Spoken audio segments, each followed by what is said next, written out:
스승이나 제자를 막론하고 다같이 제비 뽑아 직임을 얻었으니. 아멘. 역대상 25장 1절부터 8절까지 본문입니다. 신령한 노래를 하게 하였다. 신령한 노래를 하게 하였다라는 말씀의 제목입니다. 역대상 73번째 시간으로 25장 우리 함께 살펴보고자 합니다. 25장에서는 신령한 노래하는 자들을 세우는 이야기 하고 있는데요. 이것을 24반차의 내용으로 소개하고 있는 것이죠.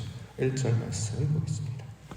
1절에 다윗이 군대 지휘관들과 더불어 아삽과 헤만과 여두둔의 자손 중에서 구별하여 섬기게 하되 수금과 비파와 재금을 잡아 신령한 노래를 하게 하였으니 그 직무대로 일하는 자의 수요는 이러하니라 라고 하면서 신령한 노래를 하는 자들을 관한 내용하고 있습니다. 신령한 노래가 무슨 뜻일까요?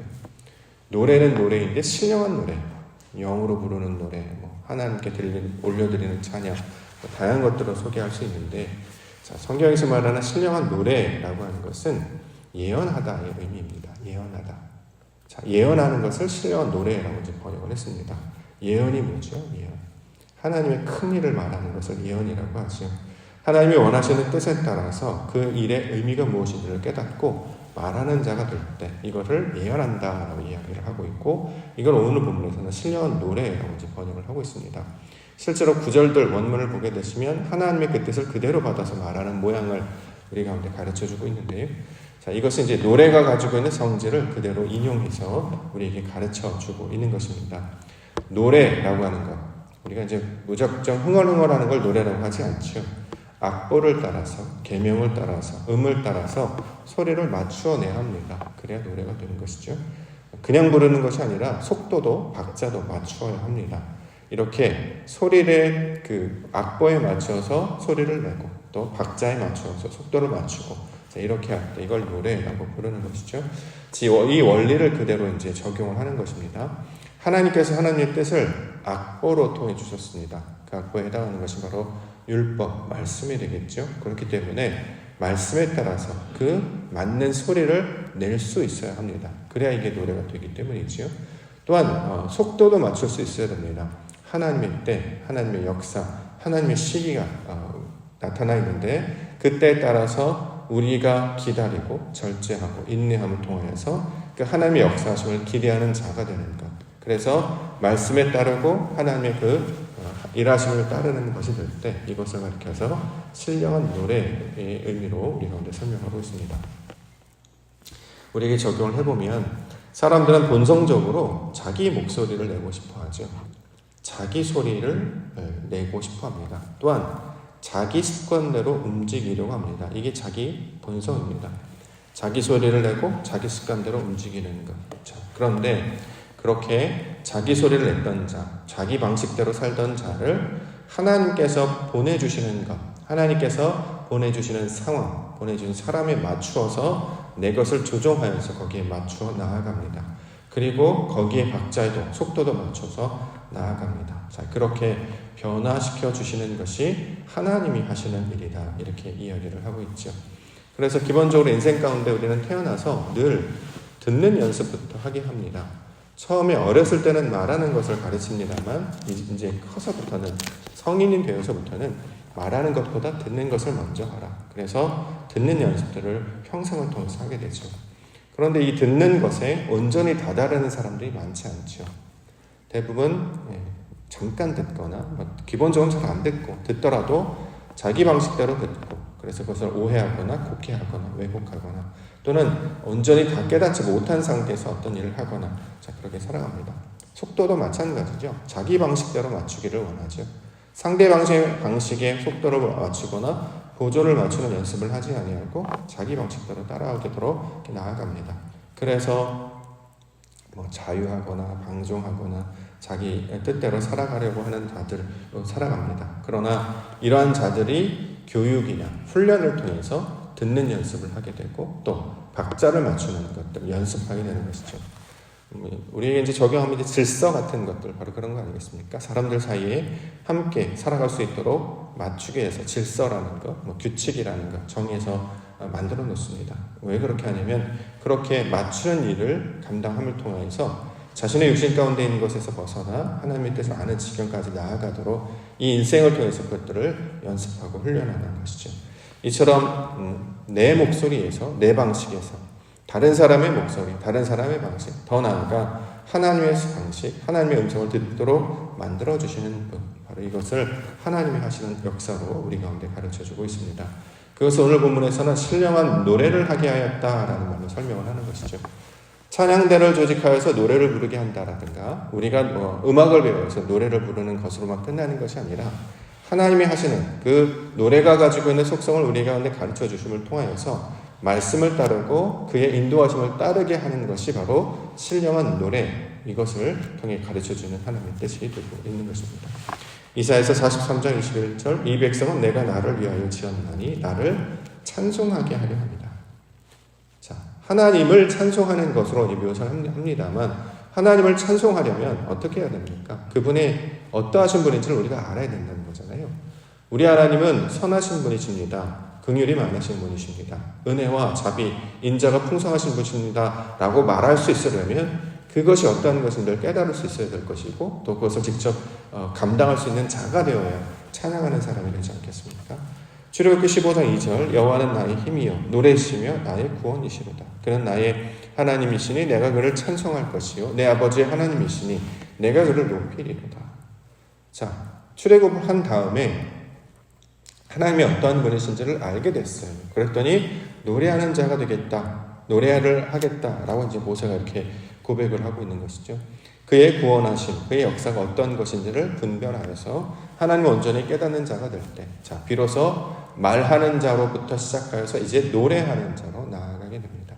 처음에는 옹알이라고 하잖아요. 뭔 말인지 모르고 막 옹알옹알 하는 소위 말해서 이제 벙어리 상태였다면 말을 하는 자가 되고 그 말을 선명하게 할 뿐만 아니라 이제는 노래라는 것, 소리도 맞출 줄 알고 속도도 맞출 줄 알아서 그것을 통해 하나님의 뜻을 나타내는 자까지 나아가도록 우리를 인도하시는 것. 자, 이것이 바로 성전이 되는 것이다. 24반차가 되는 것이다. 자, 이것을 지금 가르쳐주는 말입니다. 저와 여러분들을 거기까지 성전으로 부르시는 것은 이처럼 하나님의 영광을 드러내고 말하고 찬양하고 노래하는 자가 되게 하시는 목적이 있는 줄 믿습니다. 하나님의 성전으로 하나님의 노래하는 자로 살게 해주시옵소서. 이렇게 기도 가운데 나아가는 우리 기도의 시간 되기를 소망합니다. 첫 번째 주시는 말씀 왕의 명령을 따른다 설명합니다. 2절 아삽의 아들들은 삭불과 요셉과 느다냐와 아사렐라니 이 아삽의 아들들이 아삽의 지휘 아래 왕의 명령을 따라 신령한 노래를 하며. 자, 신령한 노래를 할 때 나오는 조건, 지휘 아래 명령을 따라, 이렇게 나오죠. 지휘 아래 명령을 따라. 명령을 따라라는 말로 번역된 구절도 손을 따라서, 손이라는 말로 지금 번역이 돼, 손을 따라서라고 원문이 되어 있고 이걸 명령을 따르다 이렇게 이야기합니다. 자, 마치 오케스트라나 찬양대가 지휘자의 손의 움직임에 따라서 소리를 내고 움직이는 것과 똑같은 모양을 가르쳐주고 있습니다. 여기 이제 왕이라고 나와 있는데요. 왕은 어떤 사람이냐면 본문에도 하나님의 말씀을 가진 왕 이렇게 설명을 하고 있죠. 5절에 보면 이는 다 헤만의 아들들이니 나팔을 부는 자들이며 헤만은 하나님의 말씀을 가진 왕의 산견자라. 자, 왕을 뭐라고 설명하느냐? 하나님의 말씀을 가진 왕 이렇게 이제 설명합니다. 왕의 특징이 말씀을 가진 자라는 뜻을 가지고 있죠. 그래서 그의 지휘를 따라 그의 인도함을 따라 소리를 내는 것. 자, 이것이 신령한 노래를 하는 자, 신령한 노래로 된 자의 모습이 되고 있습니다. 우리도 그렇게 살아가도록 하나님께서 부르셨죠. 자신의 생각과 경험과 자기 습관을 따라 행하는 것이 아니라 말씀을 따라 행하도록 우리를 인도해 주셨습니다. 말씀, 다시 말해 율법을 따르도록 하셨죠. 이걸 구약의 율법을 우리에게 주시는 규칙이나 규범으로도 받을 수도 있는데 규칙이나 규범을 잘 따르도록 하는 것은 그것에 계속 매여 있지 아니하고 율법을 넘어서 복음으로 더 나아가도록 우리 가운데 인도하시는 것이기 때문에 우리가 아직 어릴 시절, 초등학문의 시절에는 율법을 따라가야 합니다. 그래야 하나님의 진리의 모습을 다다를 수 있기 때문이죠. 그러나 온전한 것이 우리 가운데 돌아왔을 때는 더 이상 율법을 따르지 아니하고 자유하는 자, 평강을 누리는 자의 모습이 될 것입니다.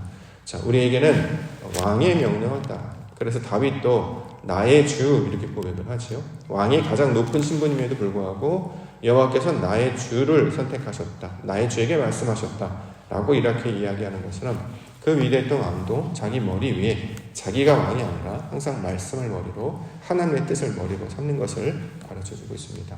좋은 노래하는 자, 신령한 노래하는 자, 항상 말씀을 따르는 자가 되어야 할 것입니다. 자, 이것이 바로 예배자, 말씀으로 사는 자의 모습이 되고 있습니다.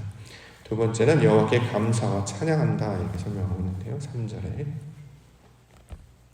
여두둔에게 이르러서는 그의 아들들 그달리아와 스리와 여사야와 시므이와 하사베와 마띠디아 6사람이니 그의 아버지 여두둔의 지휘 아래 수금을 잡아 신령한 노래를 하며 여호와께 감사하며 찬양하며. 자, 신령한 노래를 부르는 자들이 부르는 노래 그 내용이 어떤 것인가? 여호와께 감사, 여호와께 찬양. 자, 이것이 그 내용이 되고 있는 것이죠. 감사. 우리가 이제 감사라는 말 잘 많이 씁니다만 어떠할 때 감사가 나타납니까? 하나님이 하시는 일을 깨달아 알게 되었을 때, 이것이 바로 하나님께서 하신 일임을 보게 되었을 때 비로소 나타나는 것이 감사죠. 내가 한 일인 줄 알았는데 내가 한 일이 아니라 이것은 하나님이 하시는 일이었구나 라고 할 때, 이게 이제 감사가 가지고 있는 본질입니다. 감사할 내용이 없는데 억지로 감사한다 이런 말이 아니라 잘 찾아보니까, 아니 제대로 알고 보니까 이건 내가 하는 것이 아니라 하나님이 하시는 것이었군요를 알게 되는 것이었습니다. 자, 이럴 때 이걸 감사라고 이야기합니다. 그렇기 때문에 우리의 눈이 열리면 하나님의 뜻이 어떤 것인지, 하나님의 진리가 어떤 것인지, 우리가 어둠의 눈이 열리게 되면 하나님이 하시는 일을 보게 됩니다. 그러면 우리가 지금 예배하는 것, 살아있는 것, 모든 일들이 하나님의 은혜 가운데 있었음을 보게 되고 알게 되는 것이죠. 자, 이럴 때 감사하게 됩니다. 결국 신령한 노래를 부르는 자로 세우신 것은 하나님이 하시는 일을 보고 깨닫는 자가 되게 하시기 위한 목적이 되고 있음을 성경은 가리키고 있습니다. 찬양하다라는 단어도 이어서 하고 있는데, 찬양하는 말도 마찬가지죠. 찬양은 어떻게 해야 찬양이 됩니까? 찬양도 하나님께서 가르쳐진 것을 내가 그대로 배워서 알게 되었을 때, 그럴 때를 가리켜서 찬양이라고 번역을 하고 있습니다.